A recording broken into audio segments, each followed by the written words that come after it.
سوال ہے کہ جی سموکنگ حرام ہے یا مکروہ؟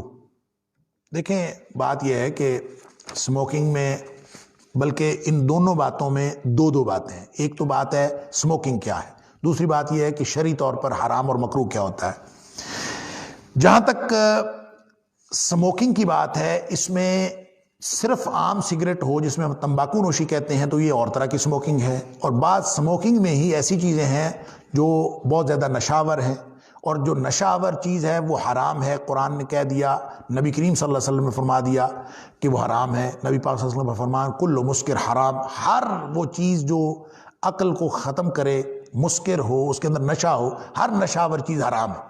لہذا کسی بھی طرح کا، چاہے وہ سونگنے کا نشہ ہو اور چاہے وہ پینے کا نشہ ہو، چاہے وہ کھانے کا نشہ ہو، وہ حرام۔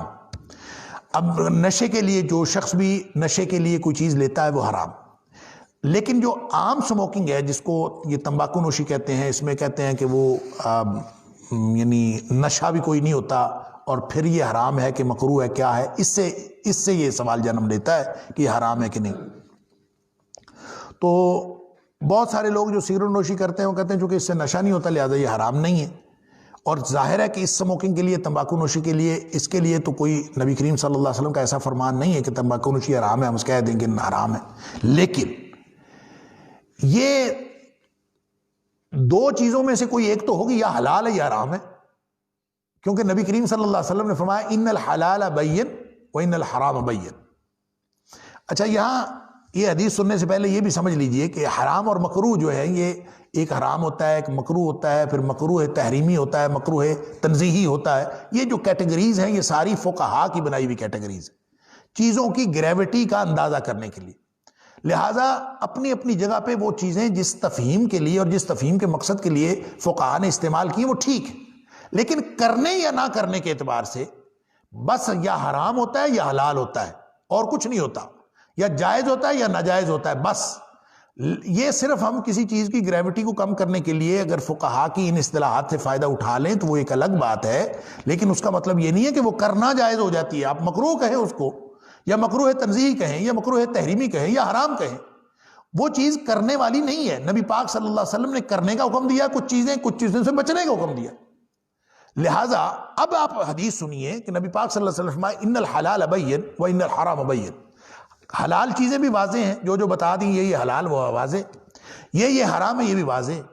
وبینہما مشتبہات، درمیان میں ہیں کچھ مشتبہ چیزیں کہ پتہ نہیں حلال ہے کہ پتہ نہیں حرام ہے۔ یہ سموکنگ ان چیزوں میں ہے کہ پتہ نہیں حلال ہے کہ پتہ نہیں حرام ہے، اس لیے بہت سارے لوگوں نے اس کو حرام کہا، بہت سارے لوگوں نے حلال کہا۔ اور ویسے تو وہ ہمارے بزرگ کہا کرتے تھے کہ یہ تمباکو نوشی جو ہے، چاہے حقہ پئیں اور چاہے سگریٹ پئیں، یہ جہنمیوں کے کھانے سے مشابہت رکھتی ہے، اس لیے کہ قرآن نے جہنمیوں کے کھانے کے بارے میں کہا ہے لا یسمن ولا یغنی من جوع، کہ جو جہنمیوں کا کھانا ہوگا نا وہ نہ پیاس بجھائے گا نہ بھوک مٹائے گا، یعنی وہ کوئی فائدہ نہیں ہے اس کا۔ کھانا ہوگا لیکن نہ اس سے بھوک مٹے گی نہ اس سے پیاس بجھے گی۔ تو یہ سگریٹ نوشی اور حقہ نوشی بھی یہ ہے، نہ اس سے پیاس بجھتی ہے نہ اس سے بھوک بجھتی ہے، تو اس کا مطلب یہ کہ جہنمیوں کے کھانے سے مشابہت رکھتی ہے، واللہ اعلم۔ نبی پاک صلی اللہ علیہ وسلم کا یہ فرمان کہ حلال بھی واضح ہے اور حرام بھی واضح ہے، بینہما مشتبہات، درمیان میں کچھ مشتبہ چیزیں۔ اب ان مشتبہ چیزوں کا کیا کرنا ہے کہ جن کے بارے میں کچھ لوگوں کا خیال ہوتا ہے کہ حلال ہے، کچھ کا خیال ہے حرام ہے، پتہ نہیں اب کیا کریں۔ ان کو ہم کہتے ہیں گرے ایریا، یہ گرے ایریا ہے درمیان، ادھر بھی واضح ادھر بھی واضح، یہ درمیان، اس کو کیا کرنا ہے؟ اب اس کے بارے میں سن لیجئے، نبی پاک صلی اللہ علیہ وسلم نے واضح بات فرما دی، یعنی یہ جو مشکوک چیزیں اس کے بارے میں ایک تو عمومی بات نبی پاک صلی اللہ علیہ وسلم نے فرمائی، عمومی اصول ہے، دع ما یریبک الی ما لا یریبک، ہر وہ چیز چھوڑ دیں جو تمہیں شک میں مبتلا کرتی ہے، صرف وہ کریں جس میں شک کوئی نہیں ہوتا۔ لہٰذا ہمارے پاس کرنے والا کام صرف حلال اختیار کرنا ہے، نہ ہم یہ گرے ایریا اختیار کر سکتے ہیں نہ ہی بلیک ایریا استعمال کر سکتے ہیں۔ کیوں؟ اس لیے کہ وہ حرام ہے اور یہ مشتبہ ہے۔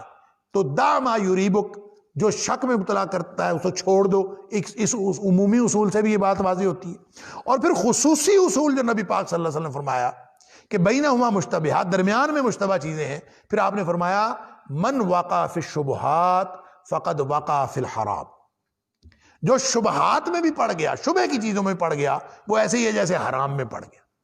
تو پھر مسئلہ تو حل ہو گیا. تو اس کا مطلب ہے کالم 3 نہیں ہے، خانے 3 نہیں ہیں. ہم نے پہلے 3 بنائے تھے نا، ایک حلال، ایک حرام، اور بینہما مشتبہات، درمیان میں مشتبہ چیزیں. یہ تیسرا تھا خانہ.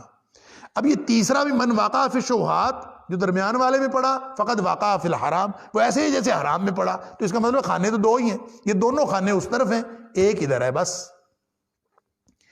اور فرمایا فمن اتقى الشبہات، جو ان شبہ والی چیزوں سے بھی بچ گیا.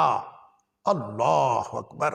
فرمایا فقد استبرأ لدینہ وعرضہ، اس نے اپنا دین بھی بچا لیا، اس نے اپنی عزت بھی بچا لی. تو یہ شبہ والی چیزوں سے بھی بچنا ضروری ہے. تو گویا بات کلیئر ہو گئی کہ جو شبہ والی چیز میں پڑے گا وہ بھی حرام میں ہی پڑنے کے مترادف ہے. تو خانے 2 ہی رہ گئے، ایک حلال ایک حرام. جس کے بارے میں واضح آ جائے کہ یہ حلال ہے، صرف ہم اس کو اختیار کر سکتے ہیں. یہ شک شبہ والی چیزیں بھی چھوڑنی پڑیں گی.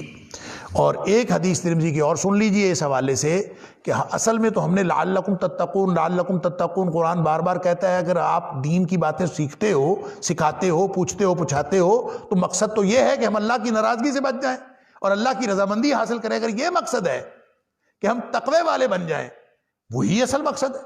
اور اگر یہ مقصد ہے تو نبی اکرم صلی اللہ علیہ وسلم کا یہ فرمان سن لیجئے کہ نبی پاک صلی اللہ علیہ وسلم نے فرمایا لا یبلغ عبد درجۃ المتقین، کوئی بندہ متقین کے درجے کو پہنچ ہی نہیں سکتا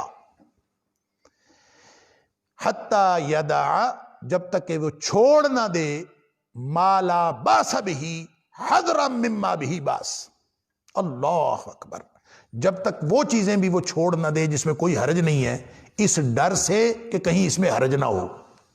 جب تک وہ ایسی چیزیں بھی نہ چھوڑ دے کہ جس میں کوئی حرج نہیں ہے، لیکن وہ اس ڈر سے چھوڑتا ہے کہ کہیں حرج نہ ہو، تو فرمایا اس وقت تک وہ متقین کے درجے کو نہیں پہنچ سکتا جب تک یہ رویہ نہ اپنائے. لہٰذا یہ خواہ مخواہ ان چیزوں کے بارے میں جو مشتبہ چیزیں ہیں ان میں پڑھنا یہ تقوی کے منافی ہے، اور یہ ویسے بھی حرام میں پڑ جانے کے قریب تر ہے، اور انسان کو حرام میں لے جانے کے مترادف ہے. اس لیے اگر کوئی ایسی چیز ہو جس کے بارے میں واضح حرام کا حکم نہ بھی ہو تو اس سے بچنا چاہیے. اور یہ جو سگریٹ نوشی ہے خاص طور پہ، یہ ایک اور اعتبار سے بھی حرام قرار پاتی ہے کہ نبی پاک صلی اللہ علیہ وسلم نے اور قرآن نے فضول خرچی کی 2 قسمیں بتائی ہیں.